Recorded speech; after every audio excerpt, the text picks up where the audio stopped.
이분들이 대부분 한 얘기가 그 우리가 이제 PTSD라고 하잖아요. 네네, 외상성 스트레스. 그거를 대부분이 갖고 계세요. 그러니까 자다가 악몽을 꾸는 거 이게 보호소인가? 딱 깨보면은 이제 바깥에 나와 있지만 그러면, 대부분이 그래요. 와, 이게 하루에 인권연대는 정부나 기업의 지원을 사양하고 오로지 시민의 참여로만 운영하는 100% 순도의 민간 인권단체입니다. 국내에 계신 스픽스 구독자 여러분 안녕하세요. 오창익입니다. 대한민국은 어느새 세계적인 선도국가 선진국이 되었습니다. 좋은 게 참 많은 나라입니다. 신속 정확하게 처리되는 일도 많고 무엇보다 역동적입니다. 그러나 조금만 더 안으로 들어가 보면 창피한 구석도 많습니다. 경쟁이 너무 치열해서 지옥 같은 어린이 청소년 시기를 겪어야 하고 어른이 되어서도 대기업 부장의 서울 자가에 사는 사람이라도 결코 쉽지 않은 삶을 살아야 합니다. 그런데 만약 한국에 사는 사람이 한국인도 아닌 외국인, 이주민이라면 어떨까요? 한국인도 살아내기 힘든 사회라면 이주민에게는 몇 곱이나 어려운 사회일 겁니다.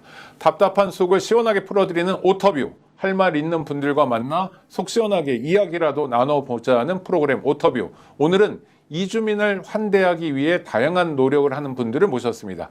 단체라고 하기도 그렇고 아니라고 하기도 그렇지만 활동은 활발한 분들입니다. 화성 외국인 보호소 방문 시민 모임 마중분들을 모셨습니다. 두 분 모셨습니다. 어서 오십시오. 네. 안녕하세요. 이윤정 선생님. 네. 안녕하세요. 그리고 최희성 선생님. 예, 안녕하십니까. 네, 안녕하세요. 이윤정 선생님은 그러니까 직업적으로 마중을 하시는 건 아니죠. 예, 여기서 월급을 주질 않고 네. 제 직업은 주부이고요. 아. 네, 시간이 나면은 2주에 한 번씩 예, 어. 보호소 방문 활동을 하고 네네. 있습니다. 살고 계신 동네는 어디세요? 아, 고양시 일산. 고향에서 화산까지면 꽤 멀 텐데. 아침에는 2시간 40분 정도? 아이고. 그다음에 집에 갈 때는 한 3시간 정도. 차를 몰고요. 차 없어요. 대중교통수단이요. 네. 와, 어마어마하네요. 예, 그나마 GTX가 생겨가지고 네네. 그나마 좀 빨라졌어요. 그게 어. 그 정도예요. 일단 하여튼 어마어마한 시간에 어마어마한 거리를 이동한다는 것만으로도 네. 대단하시다고. 최희성 선생님은 네, 하시는 일이 예, 저는 지금 행정사라는 직업으로 일을 하고 있습니다. 네네. 그럼 그 사무실 또는 댁은 어느 지역이세요? 집은 노원구에 있고요. 우와. 그리고 이제 사무실은 지금 종로 3가 이제 전태일기념관 옆에서 근무하고 있습니다. 그러면 화성하고는 다 각각 정말 딴 동네시네요. 아니, 거리가 노원에서 있죠. 화성도 어마어마하잖아요. 일산보다는 좀 낫지만 조금 낫네요, 조금. 고속도로 타고 가면 그래도 저도 한 2시간 이상은 생각을 해야 와, 되더라고요. 차 몰고 갈 때요? 예. 와, 어마어마하네요. 그러니까 경기도 노원 시민과 그러니까 일산 고양 시민과 죄송합니다. 그다음에 서울 노원 구민이 와, 화성에서 활동을 하고 계십니다. 마중이라는 게 이제 누굴 맞는다 이런 의미인 거죠? 예, 맞습니다. 이 이름은 누가 지으셨나요? 저희 같이 활동하시는 분 중에 한 분이 지으셨는데 네. 강제 퇴거 명령을 받고 보호소에 계신 분들은 사실 추방당하는 존재들이잖아요. 네. 추방당하는 존재를 따뜻하게 안아주는 마음으로 환영하는 의미의 마중. 또 다른 의미로는 오지 않은 미래, 우리가 바라는 미래, 함께 더불어 잘 살 수 있는 이주민도 함께 평등하게 그런 미래를 꿈꾸는 그런 미래를 맞이하는 그런 의미에서 마중이라고 지었습니다. 외국인 보호소가 우리나라에 몇 개 있습니까? 지금 외국인 보호소라고 이름 붙여진 곳은 총 3곳이고요. 많지 않군요. 예, 네. 화성과 여수 그리고 청주 이렇게 3곳이 있는데 네. 어제 기사를 보니까 상주에 새로 하나를 더 짓겠다. 경상북도 상주요. 맞습니다. 네. 울산도 있고. 울산 같은 경우는 보호소는 아니고 법체로만 하면은 보호실로 운영되고 있습니다. 그런데 규모가 워낙 커서 사실상 보호소처럼 운영이 되고 있기는 합니다. 그러니까 지금 많으면 한 4군데 정도가 예, 되는 맞습니다. 거고 그러면은 여수, 청주, 울산 그리고 화성이라면 네. 수도권, 뭐 서울 이런 데는 다 화성으로 오겠네요. 맞습니다. 그러니까 가장 규모가 큰 곳도 화성인가요? 맞습니다. 저희가 한 1인 평균 2024년 수용 인원이 380명대 그 정도. 하루에 380명 정도의 외국인을 보호하고 있다. 예, 네. 수용하고 있다. 수용하고 있다. 예, 그게 야, 이게 말이요. 우리 최 선생님. 보호하고 있다, 수용하고 있다, 가두고 있다. 이게 내용은 비슷해 보이는데 어감 되게 다르네요. 사실 보호소라는 이제 한국어 명칭을 사용하고 있는데 네네. 보호소 앞에 이제 들어갈 때 현판을 보면 영어로는 디텐션 센터라고 써 있더라고요. 네. 디텐션 센터가 결국에는 이제 구금하는 네. 곳을 이야기를 하다 보니 실질상으로는 구금을 하고 있다는 걸 법무부도 아마 이해하고 있지 않은가라는 생각입니다. 네. 그러니까 수용이라는 거는 약간 중립적 표현인 그쵸. 거고, 네. 그다음 실질은 구금에 가깝고, 간판은 보호고. 그렇죠. 어. 예, 보호소 생긴 것 자체가 사실 그 일본 사람들이 이제 네. 패망 후에 한국 사람들을 이렇게 가둬둘 때 그 수용소를 만들었거든요. 그걸 네. 본따서 지어서 화성에서 그렇게 만든. 아, 일본 사람들이 제일 한국인. 한국인들을 가둘 때 그래도 간판을 보호소로 그러니까 그거는 그 좋은 걸 배운 건 아니네요. 예, 사실 그 어. 근간이 되는 게 네. 우시쿠 수용소라고 제가 기억을 하고 있는데 아. 예, 그렇게. 네, 근데 그 수용소인데 간판은 보호소였고 한국에서. 우리들이 또 외국인을 대하는 것도 그렇고 그러면 정기적으로 화성 외국인 보호소를 방문하시는 거예요? 예, 예. 얼마 만에 한 번씩 가세요? 2주에 한 번씩 방문하고 있습니다. 무슨 요일을 정해놓고요? 예, 매주 수요일 날 맞춰서 가고 있고 몇 분이 가세요? 가시면? 또 한 10분? 와. 네, 대충. 그러면 이 보호소는 공적 조직이니까 일과 시간에 가야 되는 거 아닙니까? 맞습니다. 그러니까 근무 시간에. 예, 보호소 면회 시간이 지금 법으로 정해진 건 네. 9시 30분부터 11시 30분까지가 오전 시간. 네네. 그리고 오후에는 오후 1시 30분부터 4시 30분까지 아. 이렇게 사이에 면회가 가능하도록 되어 있습니다. 그러면은 뭐 어떤 분들은 생업을 제쳐놓고 그렇죠.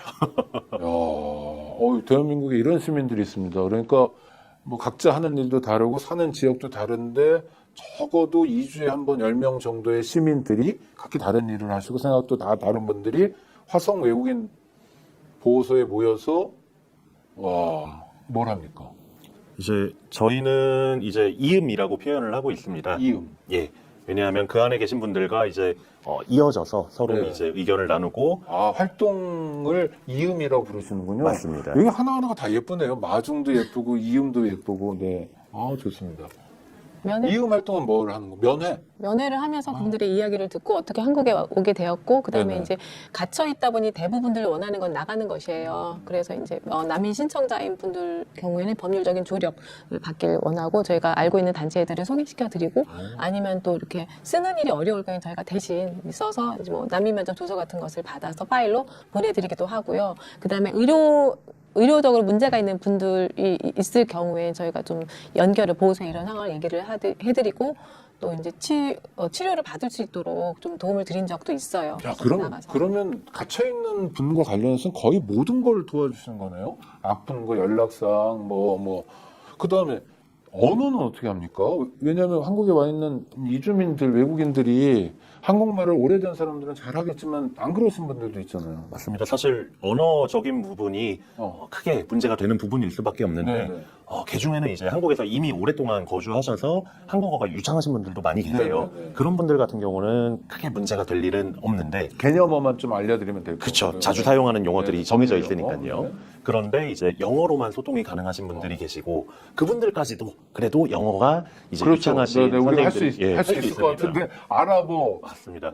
그다음에 아랍어 혹은 이제 아프리카 국가에서 오신 분들은 프랑스어를 사용하시는 경우도 계시고 네네. 아니면 옛날에 아프리카어, 스와힐리어라고 표현했던 그런 말을 하시는 분도 계실 것 맞습니다. 같고 러시아어 같은 경우도 또 존재하죠. 러시아권도 예. 많을 것 같고. 와, 그거 어떻게 하세요? 그래서 구글 번역기가 도와주나요? 구글 번역기를 저희도 사용하고 싶은데 네. 면회를 하는 동안에는 그곳이 보호시설이기 때문에 어떤 전자기기도 사용이 불가능합니다. 근데 이거는 고쳐야 되겠다. 왜냐하면 잠깐 빌리면 되잖아요. 전자기기를 통해서 약간 안보시설, 보안시설이면 그러니까 그 앱만 깐 뭐 핸드폰 뭐 이러면 되잖아요. 맞습니다. 그렇죠, 행정사님. 맞습니다. 그래가지고 법무부에서 이건 좀 해주세요. 아무것도 아니까 의사소통은 해야 되거든요. 왜냐하면 또 아프거나 이런 경우는 어떻게 의사소통을 하느냐가 되게 중요하잖아요. 맞습니다. 실제로 이제 외부 진료를 나갔는데도 네. 의사가 이제 본인에게 질문을 하고 이제 진찰을 해야 되는데 오히려 같이 따라간 통역에게만 질문을 하고 그래서 여기에 왜 왔는지 여기에 어디가 아파서 온 건지조차 제대로 반영이 안 되는 경우도 많이 발생하고 맞습니다. 대한민국 의사 선생님들은 제일 먼저 물어보는 게 어디 아파서 왔냐는 건데 아프리카 가나 같은 데서 오신 분한테 그 얘기를 들어봤자 그냥 아무 의미 없는 그렇죠? 인도네시아 뭐 이런 경우도 그렇고 언어를 모르니까 하여튼 그런데 그러니까 마중 분들이 2주에 한 번 가서 이음 활동을 한다.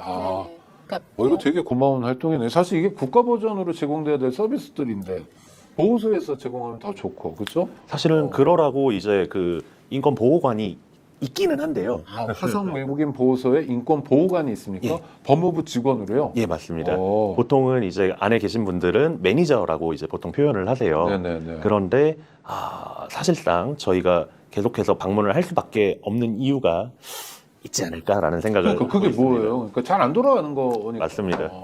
그러니까 일단 한번 외국인 보호소에 우리는 갇힐 일이 없잖아요. 한국인이니까. 우리 구독자 여러분 대부분 그렇고. 근데 해외에서 이 방송 보시는 분들은 거기에선 또 이주민이기도 하고 외국인이기도 하니까 남의 일 같지 않고 또 우리 가족들 중에 외국 나가 있는 경우도 꽤 많으니까 한번 보시죠. 화성 외국인 보호소에 하루 평균 380명 정도가 있는데 여기 오시는 분들은 어떤 분들이에요? 일반적으로는 한국에서 비자를 잃게 되신 분들입니다. 아, 그러니까 고용 허가를 받아서 왔는데 5년짜리인데 5년이 끝난 분들.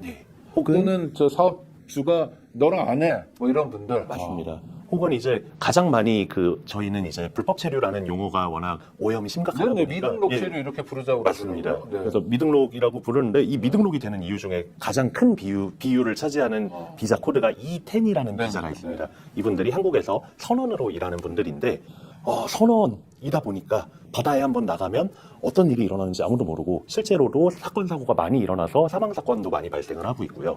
그러다 보니 한번 배를 타고 나갔다가 돌아오면 도망을 가는 경우가 굉장히 많습니다. 그런데 그 도망가는 이유가 살기 위해서. 이해돼요. 배는 제한된 공간이니까 예를 들어서 갑질을 막 세게 해버리면 맞습니다. 어디 도망도 못 가고 그렇잖아요.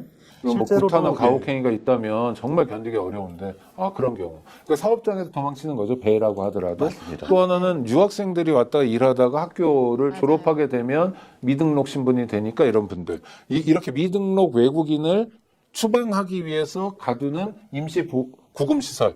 이게 정의가 맞나요? 예, 그렇게 보시면 될 것 한 같습니다. 가지로 찍을 수 없는 게 네. 그 미등록 사태가 되고 또 이제 범죄라고 하지만 사실 그 교통법규 위반한 분들이 되게 많거든요. 범죄자가 된 외국인들. 그러니까 네네. 뭐 아니면 뭐 사소한 뭐 형사상 그건 벌금이라든가 네. 그럴 경우에는 우리나라에 살고 있는 경우 체류권이 박탈돼 버려서 이곳에 갇히고 또 형사상 어떤 조사 그러니까 검찰에서 이제 기소를 당해서 네네. 조사 받는 동안에도 구금을 우선으로 하기 때문에 그러니까 다양한 알겠습니다. 이게 네. 한국은 사실 경미범죄를 처벌하는 게 되게 많거든요. 근데 그것에 외국인이 걸려도 이분들이 뭐 전과나 이런 것 때문에 미등록 체류가 되고 그러면 외국인 보호소에 와서 추방당하고 그러니까 추방되기 직전의 분들이네요. 맞습니다. 그쵸. 그러면 이분들이 한국에서 살다가 하여튼 한국이 좋아서 왔을 거예요. 돈 벌러 나한테 왔는데 맨 마지막에 나가는 과정은 인천공항이겠지만 인천공항 직전이 화성 외국인 보호소. 그렇죠. 자, 알겠습니다. 개념을 잡았고요. 네. 우리 구독자 여러분들도 잡으셨고 그러면 시설은 어떤 거예요? 호텔은 아닐 것 같긴 해. 그런데 어때요? 시설은 뭐 저기 건물 안에 건물처럼 안에는 그 햇볕이 들지 않고 그리고 이제 이 공기가 잘 통하지 않기 때문에 그다음에 식사는 잠깐만요. 제가 지금 약간 놀라서 안에 햇볕이 들지 않는다는 건 잠을 자는 침실 공간이 있다는 거 아니에요? 침실 공간에 창문이 없다는 겁니까? 없어요. 네?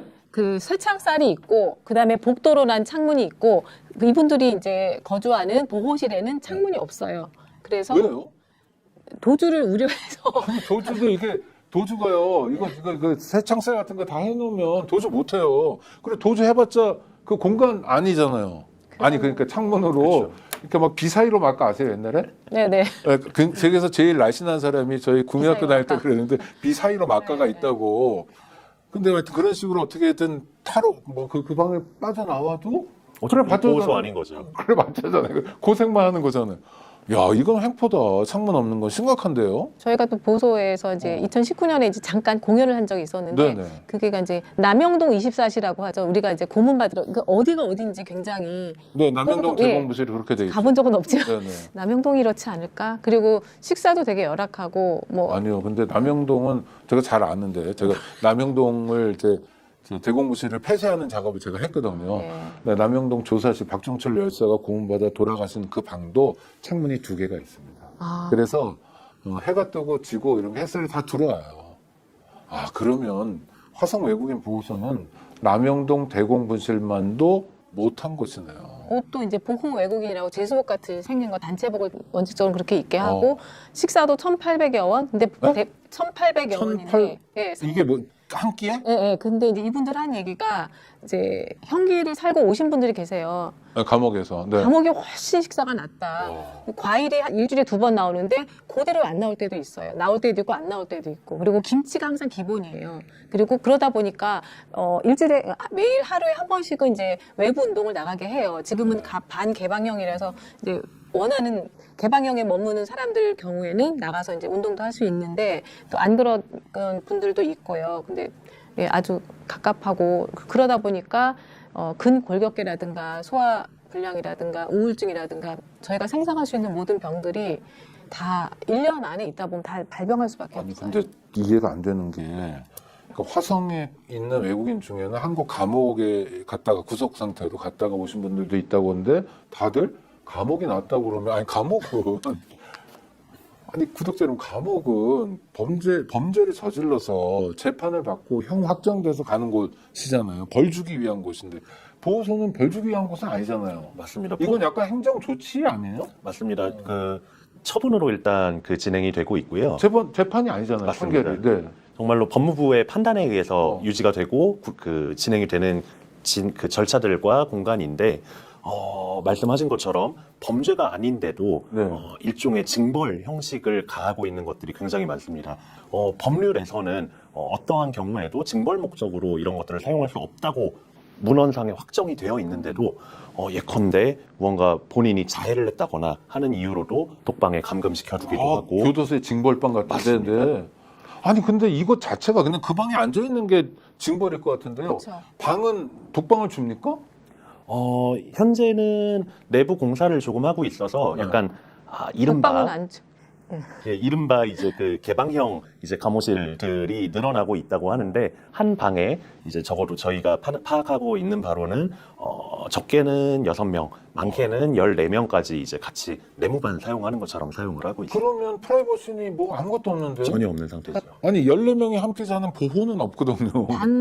한 곳도 어. 사적인 공간은 하나도 없고요. 그러니까 행정적인 절차를 위해서 이루어진 구금인데 네네. 실제로는 징벌적인 구금처럼 그러니까 빨리 나갈 수밖에 없도록 그러니까 내쫓기 위해서 이루어지고 있어요. 네, 행정적 구금 이런 그러면 식으로 근데 그거는 못된 건데요. 왜냐하면 그것도 다른 나라도 아니라 미국이 이번에 조지아주 사태 때 우리가 봤잖아요. 뭐 네. 화장실도 막 남들 보는 데서 막 이래도 너 충격고 임산부 같은 게 굉장히 놀라고 막 이랬대는데 사슬 차고 그거는 여기랑 크게 안 다른 것 같은데요. 그러니까 보호소 계시다 나오신 분들 네. 난민 인정 받으신 분 네네. 제가 이제 만나기도 하고 저랑 난민 인정 과정에 계신 분들도 보호소에 계시는군요. 인정 받고 이제 보호소에 있다가 난민 인정 받고 나오시게 됐어요. 얘기했는데 그러니까. 와. 대부분 이제 보호소에 있다가 이제 보호 일시자라고 이제 가석방처럼 내보내주는 게 네네네. 있어요. 근데 일도 할 수 없지만 이분들이 대부분 한 얘기가 그 우리가 이제 PTSD라고 하잖아요. 네네, 외상성 스트레스. 그거를 대부분이 갖고 계세요. 그러니까 자다가 악몽을 꾸는 거 이게 보호소인가 딱 깨보면은 이제 바깥에 나와 있지만 그러면 대부분이 그래요. 와, 이게 하루에 화성에 380명이면 그걸 거쳐간 사람들은 다 지옥을 경험하는 거네요. 맞습니다. 그러니까 대부분 하는 얘기가 내가 내 일생을 살면서 이런 곳에서 있는 건 내 삶의 가장 끔찍한 기억이라고 말씀하시고 그러면 안 되잖아요. 아니 그 사람들이 자기가 돈 벌러 왔든 뭐 난민은 더더욱 안 되고 잘 모셔야 되고 어떤 이유로 왔든 간에 한국하고 인연을 맺은 분들인데 우리가 한국하고 인연 맺은 분들을 그렇게 누가 윤석열 대통령 말대로 박절하게 대하면 안 되잖아요. 그래서 2주에 한 번씩 가시는구나. 이게 그나마 한국 사람들이 찾아가서 네. 이 사람과 연결이 되고 그래서 이 사람의 이야기를 듣고 어떤 문제가 있는지 파악하고 네. 그렇게 해서 적극적으로 보호소 혹은 다른 이제 기관들에 요구를 할 때는 그나마 사정이 나아집니다. 네네네. 왜냐하면 또 한국 사람들 눈에 띄면은 문제제기가 들어오는구나. 언론에 나오니까. 맞습니다. 그걸 가장 네네. 무서워하죠. 네네. 그런데 그게 아닌 분들은 정말로 너무나 끔찍한 시간들을 보내실 수밖에 없는 상황인 것이요. 밥값 1,800원도 정말 창피하네. 1,800원으로 밥상을 차리면 뭐가 없을 것 같은데요. 김치 이분들 중에서 김치를 좋아하는 분들도 있지만 김치를 아예 안 드시는 분도 계세요. 외국인들인데. 김치는 항상 기본이고 네. 2가지의 반찬 그다음에 또 이제 중앙아시아나 그런 분들은 또 돼지고기를 그럼 뭐 드시잖아요. 근데 돼지고기 안 먹는 나라가 어마어마하게 많죠, 세계적으로. 또 아랍 쪽은 또 돼지를 안 먹기 안 때문에 먹죠. 닭고기를 근본으로 네. 이제 많이 나오고 네.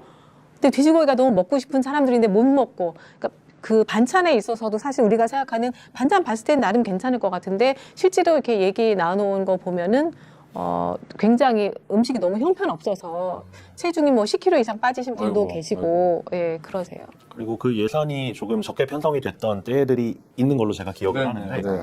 그때는 플라스틱 수저를 한 달. 이제 한 달 가까이 사용하게 하기도 하고 그런 일들이 조금 많이 발생을 하고 있습니다. 윤석열 정부 때 그 보호소에 어떤 기물 같은 게 있잖아요. 휴지라든가 네네네. 일상 비품이 돈이 없었는지 새로 들어온 입소자들한테는 주어졌어요. 칫솔이라든가. 근데 기존에 있던 사람들한테는 주질 않는 거예요. 그리고 휴지도 예전에는 두루마리 휴지 하나씩 줬거든요. 근데 지금은 어떻게 됐는지 모르죠. 공공 화장실에서 보면 큰 휴지 네네네, 있잖아요. 큰, 예. 네. 그걸로 주고 아무튼 되게 힘들다는 얘기를 하셨어요. 이게 뭐 듣기에 창피해 죽겠는데 그러면 법무부의 저 높은 곳에 계시는 분들도 이런 얘기를 아나요? 아니면 전혀 모르나요?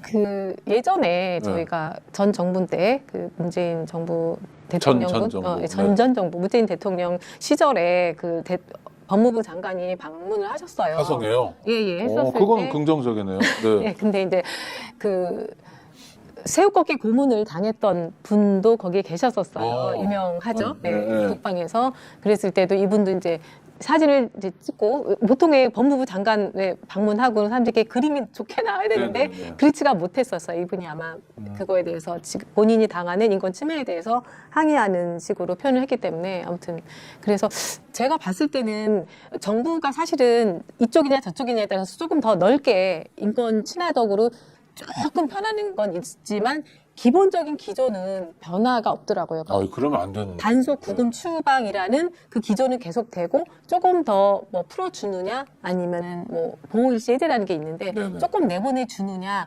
아니면 더 강화하고 더 인권 침해적으로 운영을 하느냐 그 차이는 있어요. 근데 기본 기조는 바뀌지가 않았어요. 그러면 굉장히 답답하고 안타까운 상황인데 그러면 그런 문제가 예를 들어 법무부 입장에서는 하나만 쳐다보니까 이렇게 되면 뭐 지금 불법 체류자들이 있으면 안 된다. 이 사람들이 마약 장사처럼 막 보이고 그럴 거 아니에요. 저는 공무원들이 그런 사고를 하는 게 답답하긴 하지만 어떤 면에서 이해되는 측면도 있으니까 뭐 그렇다.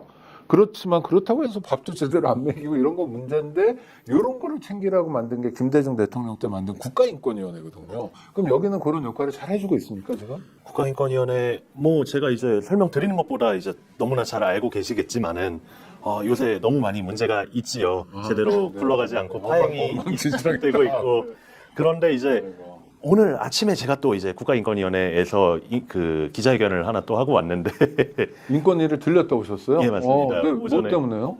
얼마 전에 이제 10월 28일에 대구 성서공단에서 계명대를 졸업하고 한국에서 유학생활을 이제 이어나가기 위한 학비를 벌면서 생활을 하시다가 단속에 의해서 목숨을 잃은 단속 과정에 돌아가신 분 있죠. 예, 네. 뚜안이라는 이제 베트남 출신 여성 이주 노동자가 계시는데 네. 그분에 대한 이제 법무부의 정책의 변화도 전혀 없는 상황 그리고 실무를 담당했던 대구 출입국 외국인 사무소에 사과 한마디 없고 그리고 지금도 계속해서 단속을 강제적으로 이어나가고 있는 상황에 대해서 국가인권위원회가 개입을 해달라라는 취지로 이제 긴급 구제 진정을 이제 신청을 하고 인권위 반응이 좀 있었습니까? 오늘 이제 막 진정서를 접수했기 때문에 네. 기다려 보고는 있습니다. 네. 그러니까 곳곳이 창피한 것 투성이네요. 그 다음에 네. 아니 그 다운표를 쳐야 되겠지만 불법 체류자라고 해서 단속한다 하더라도 사람이 죽으면 안 되잖아요. 사람들이 그러니까 범죄자도 검거하다가 사람 죽으면 안 되거든요. 그럼 경찰이 실패한 거거든요. 그건 왜냐하면 잡아다가 무슨 재판을 받게 해야지. 그러니까 지금 계속해서 법무부가 이 단속 과정에서 발생하는 피해를 네. 보상이라는 표현을 쓰죠. 보상하기 위해서 매년 그 사설 그 보험업체에 보험을 들어두고 있습니다. 그렇다는 건 법무부 스스로도 이러한 피해들이 계속해서 발생하고 있다는 걸 그리고 특히 이 단속 과정에서 이미 33분의 사망자가 발생을 하셨었는데 그게 33명이 예. 그러니까 언제부터 언제까지 33명이 어느 정도 기간 동안에요? 2000년 초반부터 올해까지의 한 20년 동안 33명. 그러면 한 해에 한두 번씩 꼬박꼬박 돌아간다는 맞습니다. 거네요. 그 외에도 네. 사실 비공식적으로는 제가 이제 보호소에 있는 분들을 통해서 연락 들어보면은 그 경유지 경유지에서 돌아가셨다는 분도 얘기 경유지에서 돌아가셨다는 건 어떤 말씀? 본국으로 본국 가던 가는 중에 중간에 돌아가셨다는 분도 얘기 듣고 또 본국 간지 뭔 하루 얘기인지 지나서 알겠다. 예, 그러니까 예, 그 한지 상태가 엉망진창이 됐기 때문에 출국은 했지만 비행기 갈아타는 과정에서 돌아가시거나 가자마자 돌아가시는 분들도 있다. 예. 도성 안창호 선생님이 그러셨어요. 도성 안창호 선생님이 출옥하고 돌아가셨어요. 그건 사실 옥사거든요. 아니 그러니까 죽을 것 같으니까 내보낸 거를 일제 감정기에 제국주의 일본이 아니라 대한민국이 한다는. 그리고 실제 방금 말씀하신 것처럼 이 안에서 무언가 문제가 생기면 굉장히 귀찮고 골치 아파지기 때문에 실제로 정신질환이 조금 생긴 분들이라거나 이런 분들은 보호소에서 적극적으로 보호 해제를 실시하고 있습니다. 필요할 경우에 예, 그러니까 자기들이 필요할 때는 내보내고. 단돈 10만 원 받고 내보낸 친구가 있어요. 보호소에서 이제 싸우다가 눈이 거의 실명된 친구가 어이구. 있었는데 그 친구는 이제 그럴 경우에 문제가 생기잖아요. 그랬더니 그냥 10만 원만 받고 내보내서 보호시해제라고 이제 가석방이거든요. 네네. 여전히 저기 출입국에 도망 안 가고 있다고 한 달에 한 번씩 신고를 해야 돼요. 이제 근데 그렇다고 안 그럼 잡으러 오겠네요? 만약에 이제 잡히면은 뭐 잘 있나 주소를 확인하러 오기도 한다고 해요. 그래서 그렇지만 이제 취업이 금지이기 때문에 일도 하지 말고 바깥에 있고 신고를 해야 되고 그거는 굉장히 그럼 뭐 먹고 살아요? 굶어 죽으라는 얘기죠. 예, 아니면 범죄를 도둑질을 하거나 이제 진짜 그 얘기밖에 안 돼요. 아니 우리 이윤정 선생님은 언제부터 마중 활동을 하신 거예요? 저는 2018년서부터 와, 그러면 한 7년 정도. 네네. 우리 최 선생님은 언제부터? 저는 비교적 최근부터 시작을 네네, 했습니다. 네. 저는 이제 1년 정도 되어가고 있고요. 2024년 정도? 예. 네, 좋습니다. 와, 그럼 하여튼 지금 문제를 해결하는 게 굉장히 시급한데 문제가 총체적이네요. 시설도 바꿔야 되고, 뭐 직원들 마인드도 바꿔야 되고, 또 외국인이 대한민국을 체류하는 방식도 바꿔야 되고 그러는데, 그럼 이제 그런 걸 바꾸자. 당장의 문제를 이렇게 연결해 주시고, 또 들어주시고, 좀 도움을 주시는 것도 중요하지만 제도적인 변화도 또 마중에서 고민을 많이 하실 거 아니에요. 근데 마중 말고 이런 고민을 하는 국회의원이나 이런 분들이 계신가요? 좀 뭐. 이제 몇몇 몇몇 분들이 계시기는 합니다. 예컨대 이제 최근에 그 임금체불 문제가 발생했을 때에 이런 구금을 하지 말 것을 어제 이제 막 입법 발의를 했는데요. 그건 누가 하셨습니까? 이거는 이제 제가 갑자기 뭐 갑자기 저도 갑자기 여쭤봐서 그래도 나름 서영교 서영교 의원이 그런 박주미 거는 박수를 쳐야죠. 예, 그건 잘하는 거죠. 그리고 누구지? 목소리 까랑까랑 조국 혁신당의 박은정? 박은정 의원이 여러분들 까랑까랑 하면 박은정이군요. 네, 하여튼 그래서 예. 그런 것들 그거는 이런 거네요. 이제 임금을 주기 싫으니까 이 사람하고 쫑치고 불법 체류자로 만들어 버리고 뭐 이런 거. 예, 맞습니다. 아유, 못됐다. 네.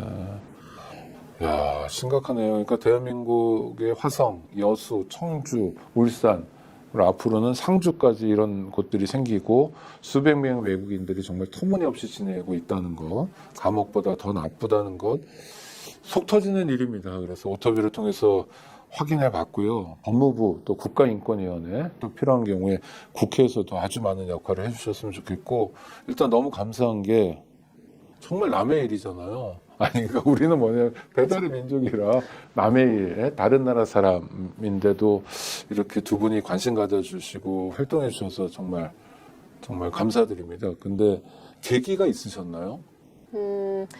저는 이제 사실 평범한 기독교인으로 살다가 네. 세월호 참사가 나면서 네. 그 수많은 죽음을 목격을 했고 그러면서 진짜 참 그리스도인은 무엇인가라는 생각으로 이제 리본도 만들고 이제 서명운동도 했었어요. 예, 그러다 그렇게 질문하는 그리스도인이 많지 않는데 정말 감사합니다. 대단하시네요.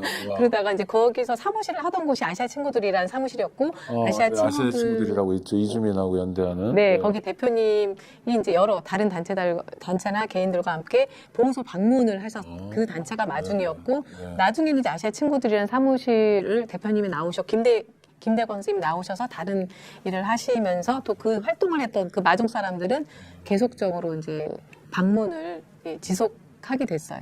야, 이게 약간 저는 굉장히 감동적인데 그 한강 작가가 뭐 죽은 사람이 산 사람을 뭐 살리고 돕고 이런 것처럼 세월호 때 죽은 우리 친구들이 인연이 돼서 화성 외국인 보호소에 있는 외국인들의 목숨을 살리는 일까지 연결돼서 대단하시네요. 정말 엄청납니다. 네. 감사합니다. 더 하고 싶은 얘기 하나가 네, 그럼요. 네. 사실 저는 이제 보호소 방문이라는 걸 하면서 일상생활을 하잖아요. 네네. 네, 공기를 마시고 하늘을 바라보고 파란 하늘을 보고 밥을 먹고 친구를 만나고 그러면서 이런 걸 순식간에 삭제당하고 그 시간의 감옥에 갇힌 사람들은 어떨까? 그걸 자꾸 되새기는 습관이 생겼고 이태원 참사 가족처럼. 네, 그래서 이거를 막으려면 어떻게 해야 되나? 그리고 수많은 죽음들을 막으려면 어떻게 해야 되나? 또 미등록으로 일하다가 그러려면은 제가 나름 법무부 장관은 아니지만 보호소라는 시설을 없애는 방법밖에 없다. 항상 그 마음이 들어요. 그리고 보호소에서 만난 사람들을 만날수록 이 시설은 더 이상 존재해서는 안 되고 그다음에 이건 정말 고비용에다가 저효율이거든요. 공식적인 수치를 보면은 이걸 해서 뭐 한국에 거주하는 모든 미등록 사람들이 다 나갈 수 있는 건 아니잖아요. 그리고 나가면 큰일 나는 거 아닙니까? 우리나라 대한민국 가면 누가 굴러가지 따요? 아니, 그러니까 대충 누가 따고. 네, 그래서 그런 생각을 하게 됐습니다. 와, 감사합니다. 우리 최 선생님, 네. 사실 대학교를 다니던 때부터 이제 이주 인권이라는 분야에 좀 관심은 가지고 있었습니다. 왜요? 그러니까 사실은 보통 우리가 그렇잖아요. 남의 일이고 그 다음에 농민은 노동자 일에 관심 별로 없고 노동자는 농민 일에 관심 없고 도시는 농어촌, 산촌에 관심 없고 막 이렇게 좀 분절돼 있잖아요. 그렇죠. 그 다음에 우리 국적 되게 중요한 거 가지고 한국 사람이면 모르지만 외국인이면 좀 냉대하고 이런 문화가 있잖아요. 근데 왜 이주민에 관심을 가지셨어요? 기독교 베이스고 우리 이은정 선생님은 저희 할아버지가 이제 그 실향민 출신이신데 그러다 보니- 할아버지도 디아스포라. 예, 맞습니다. 네. 그래서 그 이제 한국 전쟁 때 그 신의주에서 내려오신 그리고 분이시고 할아버지 일인데 야 대단하시네요. 와. 그러다 보니 이제 계속해서 뿌리라는 것에 대해서 생각을 했는데 그것을 찾을 수는 없겠더라고요. 뭐 지금 당장 제가 북한으로 갈 수 있는 네, 것도 네, 아니기 네. 때문에 그러다 보니 그러면은 지금 당장 지금 본인이 원래 있던 땅이 아니라 다른 곳에 와서 살고 있는 사람들은 어떻게 지내고 있을까라는 부분에 관심을 가지게 됐는데 이게 생각보다 접근하기가 어렵더라고요. 네. 너무 이제 멀리 떨어져 있는 사람들이고 너무 나와는 다른 삶의 궤적을 그려가고 있기 때문에 직접 만나기가 어려웠는데 제가 사실은 행정사라는 직업을 선택을 하게 된 이유 중에 하나도 이런 이주 인권에 관련된 일들을 행정사가 더 잘 도울 수 있겠다라는 그렇죠. 법무사, 생각이었습니다. 행정사 이런 분들의 도움이 잘 실하죠. 실제로 이제 그 법무부에서 출입국 민원을 대행할 수 있는 기관들을 이제 받는 자격에 네. 변호사와 행정사만 등록이 가능하거든요. 법무사는 또 안 되는군요. 법무사는 행정기관에 관련된 일이라 취급을 그렇군요. 못 하시더라고요. 네, 좋습니다. 예. 대단하시네요. 야, 그럼 그러니까 이게 다 베이스가 있네요. 아니, 그러니까 왜냐하면 사실 이주민들이 한국에 와서 고초를 겪는다는 우리 모두 다 이주민 아니냐 따지고 보면 뭐 한국 전쟁 때 어떻게 됐나 뭐 일제강점기 때 그전에 조선시대 다 이동하면서 사는 거고 그런 건데 그러니까 좀 관점을 바꿔야 되고 한국인이 외국인을 제대로 했으면 좋겠다, 환대했으면 좋겠다라는 걸 이렇게 실천하시면서 사는 다 각기 다른 일을 하시면서도 2주에 한 번씩 모여서 하는 이런 모임이 하나밖에 없지만 2개, 3개, 5개, 10개, 100개가 되면 대한민국 진짜 좋은 나라가 되겠네요. 현재 준비한 인터뷰 시간 다 됐는데 우리 한 가지. 이 선생님 그러니까요 기회를 드리려고 네, 안 드리면 안 될 것 같아요. 이 선생님하고 최 선생님 네, 한 말씀 주시죠. 저는 그 계엄을 겪으면서 한 석 달은 잠을 못 잤었어요. 아이고. 불안해서 또 계엄 터질까봐. 네네.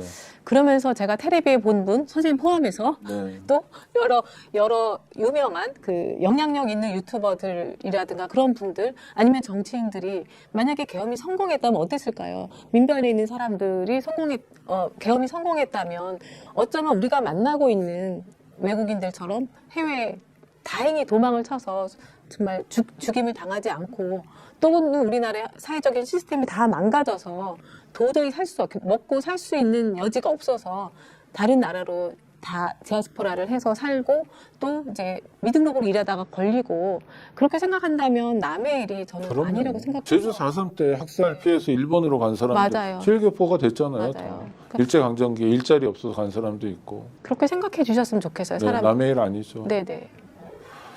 남의 일 아니다. 네, 우리 최희성 선생님. 네.